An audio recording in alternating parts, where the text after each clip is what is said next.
right? Especially with how Illusionist was affected.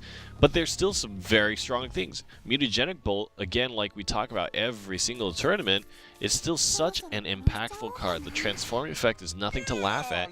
And on top of that, you know, we talked about Grand Summoning a bit off broadcast, but in the state of the game where board clears are tough to come by, Grand Summoning is something that is incredibly efficient. And I think that's why cards like Master Mage Levi, the Light John, and things like that are actually premier in the format right now, because they are the big board clears of this era, essentially.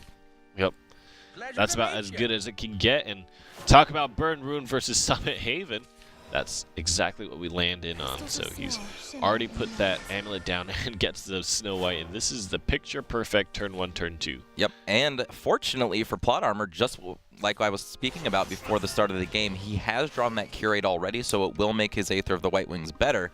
In future games, though, this is a consideration that you've got to be thinking about. How does his late game really play out when this doesn't happen?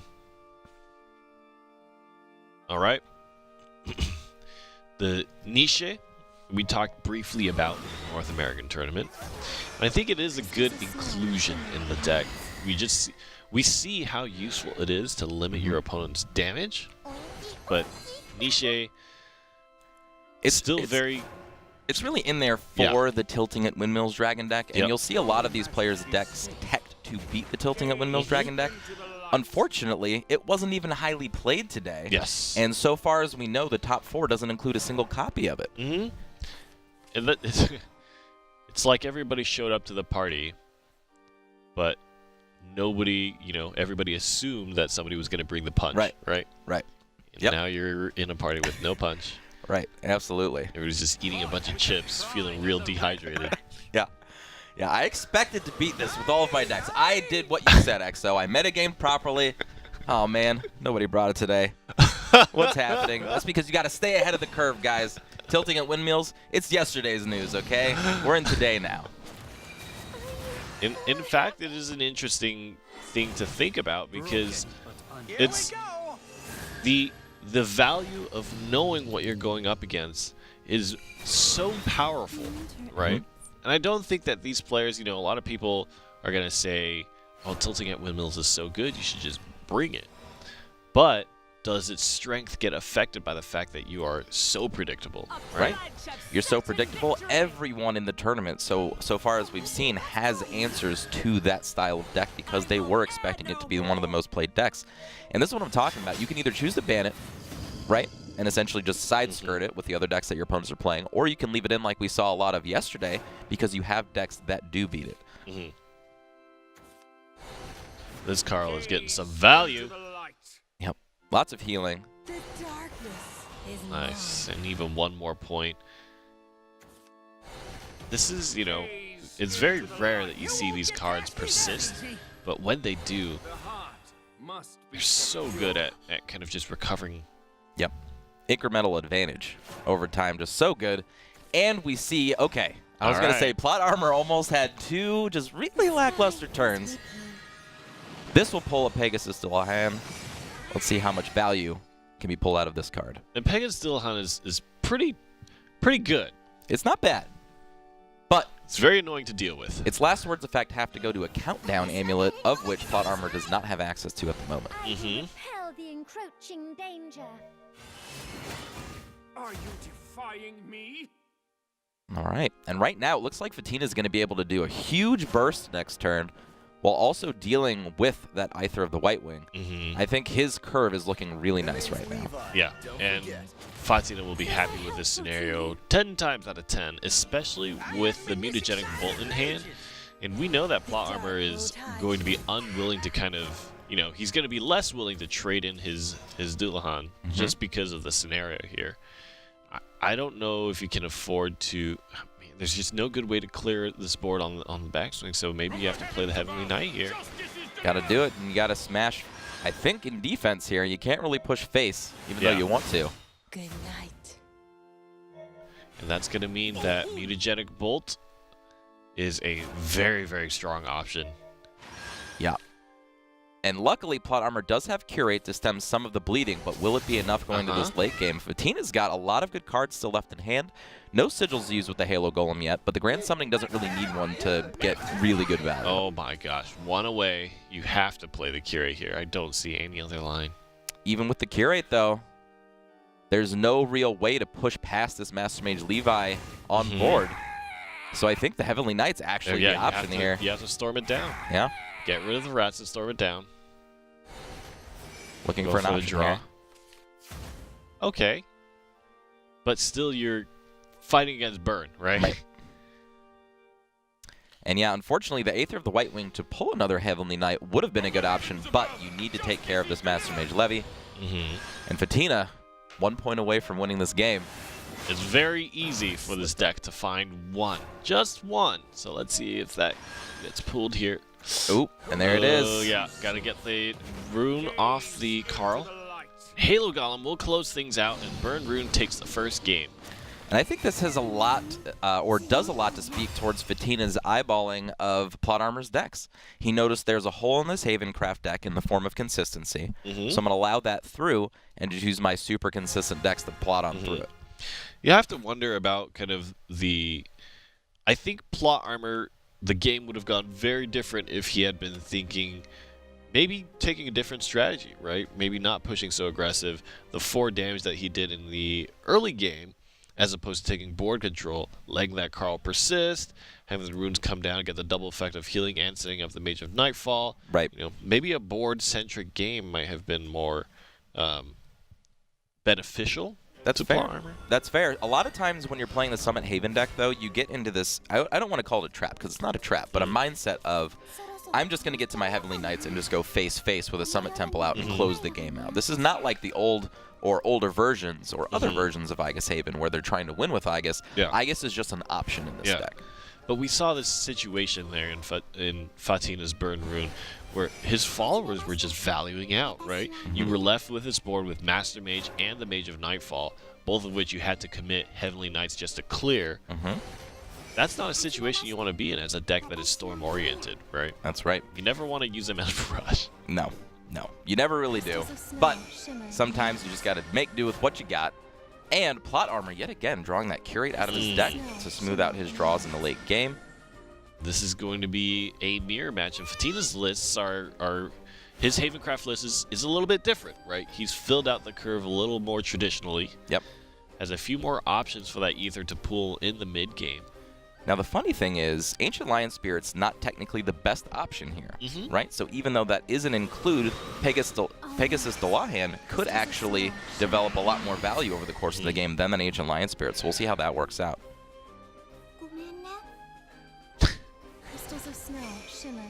Light emote smack talking happening here. Oh my gosh, Fatina is... You know, it's interesting because Fatina is such an emotional player. I think this is big with him. You know, when he's winning big, he's very happy. He's, oh my god. Yeah, just leave that Snow White. It's going to do 1. You're fine. One thing we've been noticing is no Gemstone Carapaces.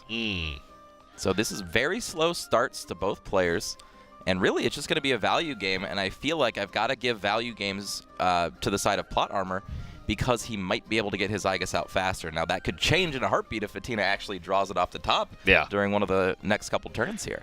Yeah, there is still the element of drawing into the actual card, which is pretty likely for Aegis, just because it's so late in the game. But we've seen games where you know the Aegis is hiding. Who knows how that happens with a card that big? But ooh, interesting trade here. Now, if Plot Armor would have actually just passed on Fatina's side of the board, that Snow White would have only been able to attack for 1. So you can actually just value if you play around it. Interesting to not. Wow, spends the Evolve here too. Wants to just clear everything off. Not even getting the 2 for 1. Just says the 4/5 is fine for me. Ouch. Oh my god. How do you know this? How does this happen? Ouch. How does Fatina just... And Fatina did find the Aegis, so now it's on Plot Armor to see if he can find his Aegis on the draw, as opposed to fishing it out with Aether of the White Wing. It really hurts because he does the 1 extra damage too with his Summit Temple. You had no response. That's right. And now, is it Pegasus time?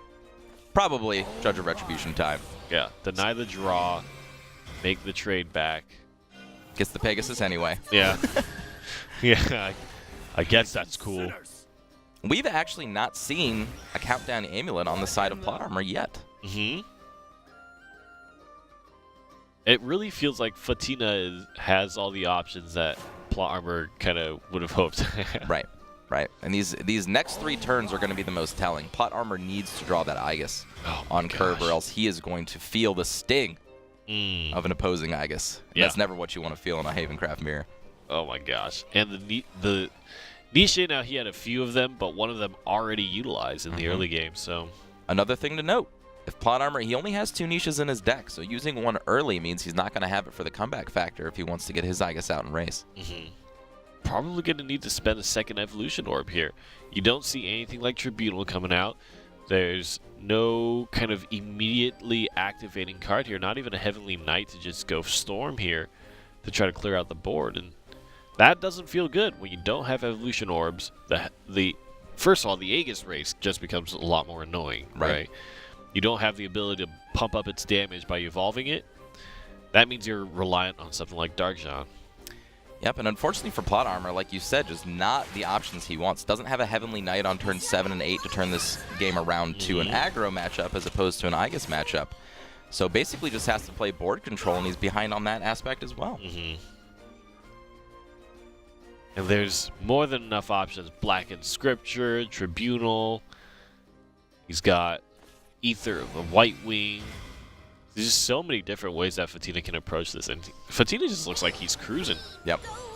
Feeling good about the match. Every time you're playing Havencraft versus Havencraft, when you actually have the one of Aegis in your hand, you're like, okay, I have a little bit more security in this game, but I still want to close the game out with Heavenly Knights, but neither player drawing it this game. Yeah. And this is why that option's great. This is why you put Aegis in the deck, because sometimes you just don't draw the first plan of action, plan A. You've got to resort to plan B. So what do you think if plot armor is just sitting here and he says, okay, Aegis off the top is exactly what I need here. How do you set up the board to best help that plan? Right now, I think the only thing he's thinking of is I need to start putting my defenses up so that if an Aegis does come out, that I can bully past it, essentially, or just develop board control fast enough to where I can end the game in a different way before it matters. Frog Cleric versus Heavenly Knight is not a good match, but That's right. I think that Fatina is going to spend a few different resources here to try to push things forward. That's right. And another thing to note also is that Happy Pig was played after the Aether of the White Wing, not getting the buff, so maybe a little ordering mistake from plot armor too. The heavens shall lay waste to you. Gonna do 10. That's insane. That is insane. Either the White Wing, giving the defense buff there. All right, and here it is. Even so, without the evolution orb, even if an Aegis is top decked by plot armor, I don't know if it's going to be enough. Well, certainly not in Aegis, but can move past the ward here pretty easily. And I think combined with Darkjan, you can make something nice happen if you want to spend that resource. Yeah, Darkjan's an interesting play here because of the way Summit Temple works. Darkjan actually does a lot more damage to these 1/3s than you would think it does, and the 2/3, things like that. So it looks like plot armor's just going to go for board clear. So this is going to start feeling really bad once he sees the Aegis plop down and the Evolve to take down the Curate. You do have the Ether of the White Wing to trade the Aegis back, and because you are using the Summit Temple, the Aegis is going to still be able to get... Oh, yeah, because of the Ether of the White Wing is getting +1 in its defense, so it's going to do 9 instead of 10. But at less health and at less damage, going second on the Aegis.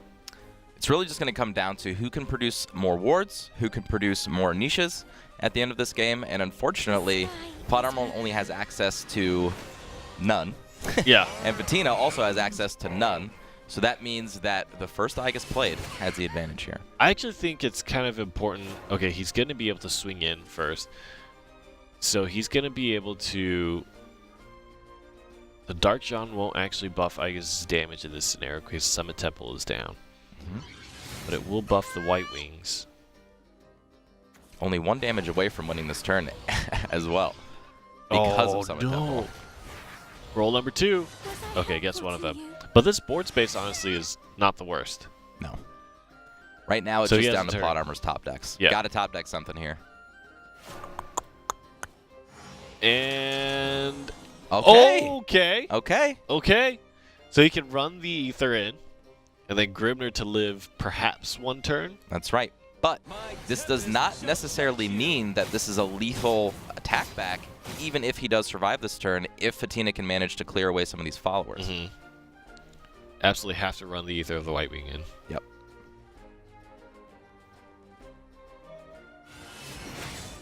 There it is. And then you need the obvious play. All right, this is close game. Oh my god. Top decks on top decks. Oh! Healing is nice. I think that's it. There's no way to immediately But impact it's not the board. enough. Plot Armor is just going to swing back and do 9+5. The Grimnir top deck. I can't. The Grimnir top deck. Oh my goodness. Such a wild game. It's like, you know what? Fatina's like, he's got everything going for him. He's got the first Aegis. One more top deck changes the entire context of that game. Oh, no. Don't leave home without your Grimnirs, folks. Oh, no. And you know what? The Tribunal hitting the Aegis. Huge. Oh, my God. Huge. If there was no ability to swing in, the game was over, right? There was no way to remove the turtle. Turtle swings at the ward. Aegis swings face. But because a single Ether of the White Wing remained, just had that little bit of damage required. That's right. I also think Plot Armor could have put himself in a much better position if his Happy Pig was a 2-3 instead of a 2-2, because that would have been another threat that could have stuck to the board. But all these little tiny things leading up to a very marginal win here for Plot Armor. Yeah. Good on him. That was a great What game. is really, in terms of, man, I have to wonder for Fatina if there was any decision that you could have made earlier on in the game that would have changed things, but it's so hard to imagine how you could foresee that I scenario. don't think you coming can up. even think of a better scenario. Maybe playing the Heavenly Knights a little bit later because he did have Aegis in hand to have wards after the Aegis came down. Could have been a shift he could have made. But again, very slight. Yeah. Very slight. You don't expect in that situation that you are going to lose, Yeah. but did not have the options to clear the way for his Aegis to hit a second time. So now we see Mid Shadow versus this Summit Temple list. And the Havencraft deck is on the draw here, which is optimal for the Havencraft list because of cards like Priest of the Cudgel and Ancient Lion Spirit getting so much value. And just having more ammunition for these heavy-hitting Heavenly Knights. That's right. So I want to see new Shadowcraft. So I believe, if I remember the list correctly, Plot Armor is only running 1 Thane. It's a huge departure from what we've seen in the past.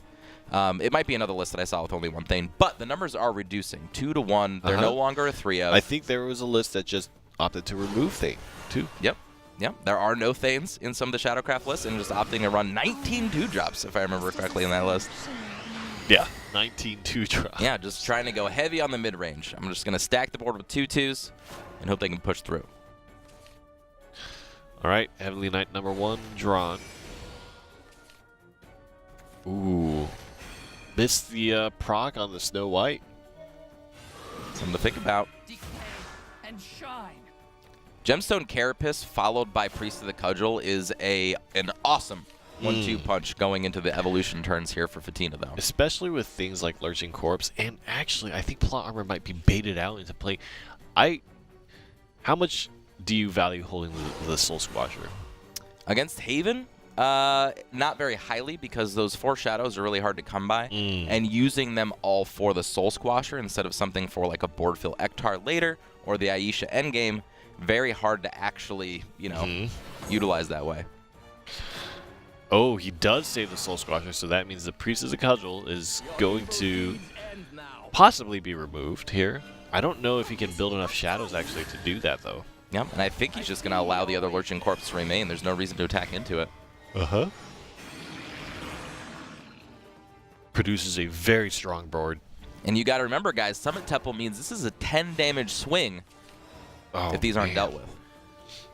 He's able to remove just one of them. Oh, well, I guess he can evolve. No. Yeah. No matter how you do it, you can only remove one of these cards. So it's probably going to be the Priest of the Cudgel. It's one of the unfortunate things of holding back that Soul Squasher is just not accounting for those shadows to be built up in time to actually utilize them early enough. We talk about shadow decks running 19 2-drops, but when I look at this hand, I really feel like I wish you had more 2-drops. Right. Very interesting to note, too, that 3-drops are hard to come by in these Shadowcraft decks as well. Just, you know, Skull Rings being the premier 3-drop, but some people opting to run Kai'Sa, some people opting not to run any other 3-drops whatsoever. Curves are just looking funkier and funkier in Shadowcraft these days. Wow, we chose to remove not the Cudgel. And that's going to mean that I guess the Evolve can't go face, but it is forcing your opponent to spend another Evolve. And this just feels awesome. When Priest of the Cudgel doesn't actually have to smack into anything, and it can attack for 5. Yeah, the start of this game, again, looking very good for Fatina. Hopefully Plot Armor, with his Plot Armor, can protect himself. Where is the Plot Armor? That must have been what helped them win that last game. That's right. The plot thickens. It's looking real bad, though. I mean, Zombie Party into the Soul Squasher Evolve can clear board. Probably the best option here. And unfortunately, because of Thane's cost change, Ektar is the only next play, and that doesn't feel good at all either. We talked about this. Sometimes Ektar in hand just sits in hand. So here's another call to action, guys. Ektars, maybe think about reducing that number from 3 in your decks. Maybe do some more solid options. Maybe more Kawis need to come in. Yeah. We saw Kawis be super effective against Daria and against other, you know, just mid-range heavy decks, good against Dragon. Fatina instantly dropping. Wow. Oh, I didn't know this Plot Armor decided not to even evolve in this Ancient Lines. He's getting so much value out of just evolving and... It's true, but if this aggro strategy doesn't work out, which is looking like it will with that Heavenly Knight already sitting in hand and really not a lot of options for Plot Armor, the game could turn around because Plot Armor does have 2 Evolution Orbs left. However, I think Fatina is accurately described the pace of this game. The end of the road. The Ektar with 1 shadow. This is the loneliest Ektar in the world. Where does homies go? That's right. Okay. So 1 + 4 + 7. 5, 7, 12. That is my math correct? 13. 13, 6 + 7. Oh, right. You're right. You're right, because it's the defense. Yep. And now, that game is over. Fatina will send Plot Armor to the loser's end of the bracket. The Plot Armor, you know, it's not over yet. Of course not. He still can, you know, come back from loser's end. This is actually the perfect setup for Plot Armor. That's making the better story, right? The comeback kid. That's right. So Fatina will move on to the winners finals, and Plot Armor drops down to the losers round 1. And well done. I think it was a good game. I think it really demonstrated Fatina's lists are consistent, they're well constructed, and I think there's nothing you can say more about having a well optimized list. And there's a lot to glean from his style of play. So a lot of times